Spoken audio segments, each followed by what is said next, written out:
Da-da-da-da! Hey guys, welcome to Ready, Set, Go BDF, kicking off your week, kicking off your day, getting ready to go inside the virtual deal factory and have fun and make money, and I'm here to give you some action steps to do that. You might be wondering, Damien, what are you wearing? Is that purple? Do you always wear purple? No. This is one of my old hockey jerseys from when I used to play roller hockey back in New Jersey, and I'm going to get to Ready, Set, Go BDF in just a moment, but what I'm going to share with you is going to show you exactly what you need to do.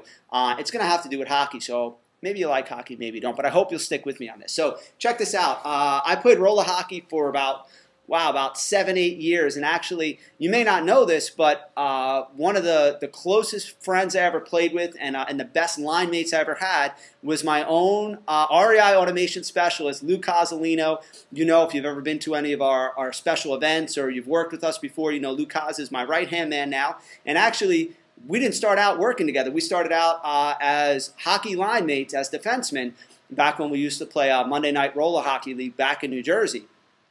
And what's interesting about that is that we formed like a really, really close friendship and relationship working together. And not only that, but what made it great was that we were completely different. You see, when Lou joined our team, the captain of our team, Chris at the time, was like, listen, you know, I think Lou's great, and he is great. You know, we're going to put him on defense, but Damien, you know, I don't know what he's going to do because he's just always he's always playing offense, and I'm afraid he's not going to play any defense. And I'm a defensive defenseman. I never score. I've scored like 3 goals in a matter of 8 years of playing hockey. I just stay home. I'm a gritty, stay-at-home defenseman. And so I said, listen, I'll play with Lou because I play completely different than he does, and I'll make sure that he stays on defense. And even if he goes up, I'll be the one who's back so that we know defense is covered.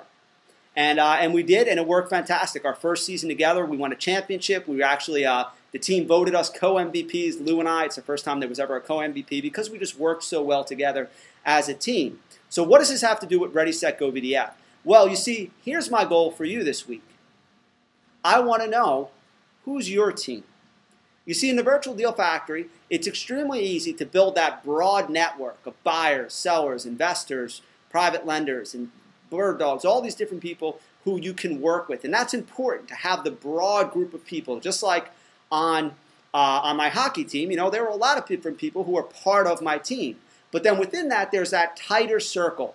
Who do you work with on a regular basis? Who are the people that are your go-to people? Just like Lou was my line mate and we played together, you want to know in your real estate investing business, who is your go-to team? And so there's 2 steps to Ready, Set, Go BDF this week that I have for you. First of all is I want you to think about your team and work on forming, I'm not pointing, this is number one, and I want you to work on forming your team. Okay? And when you form your team, you want to think about, hey, what are all the different pieces I need, and what are the pieces that I can bring that I don't, and what are the pieces I don't have? Just like when I played hockey with Lou, I knew I wasn't a scorer. I wasn't a goal scorer. I never was. As hard as I tried, I couldn't do it. He was a goal scorer, and so that was something he brought to the table. But what I brought to the table was defense because he wasn't used to actually playing defense as a defenseman.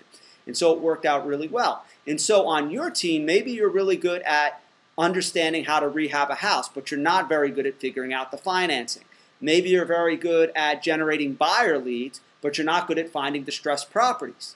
Maybe you're very good at putting deals together, but you're not comfortable closing them. Whatever it is, you want to form a team so that you have different people who can cover all those different sides to make up for your weaknesses and that they can benefit from your strengths, okay? So that's the first thing. Again, it's great if you have, 25 realtors that you're friends with inside VDF. I'm not saying that's not important, but now who is the 1 or 2 realtors, or are the 1 or 2 realtors that whenever you have a question about a contract, about listing a property or something like that, they're your go-to people, and you know you can just count on them in a clutch, and you know they're going to help you score the goal and get across the finish line.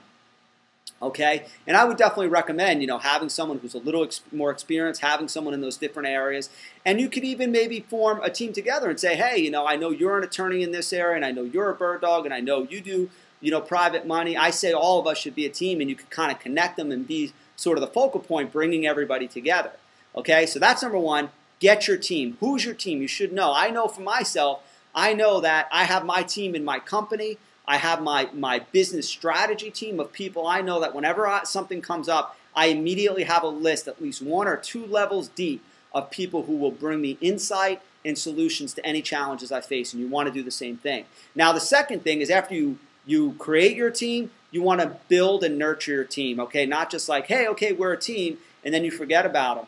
You know, build and nurture your team. That doesn't mean just keep asking them when you need stuff, but do the little things.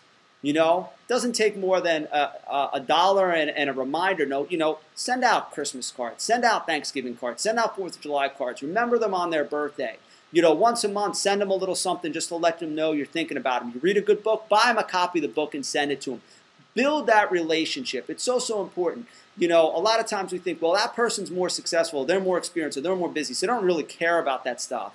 And that's just not true. Everybody wants to feel important. You know, everybody wants to feel like they're cared for and that their relationship matters.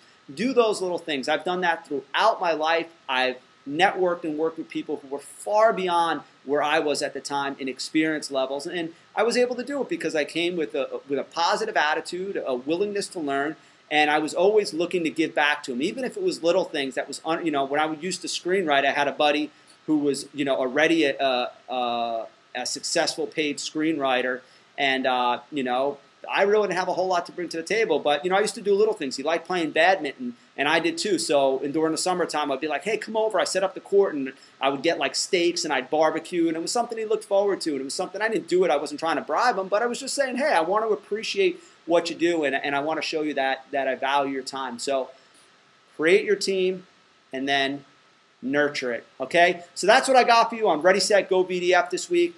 Do it. I'm telling you, it's the most important thing. You know, your relationships are the most important part of your real estate investing business. I'm telling you, there are no secret formulas. Relationships are key in everything you do. So, hope you enjoyed watching. It's Florida, and you can't wear hockey jerseys in Florida. Otherwise, you're going to overheat. So, I got to take this thing off and go back in the air conditioning. So, hope you enjoyed this week. I'll see you next time, guys.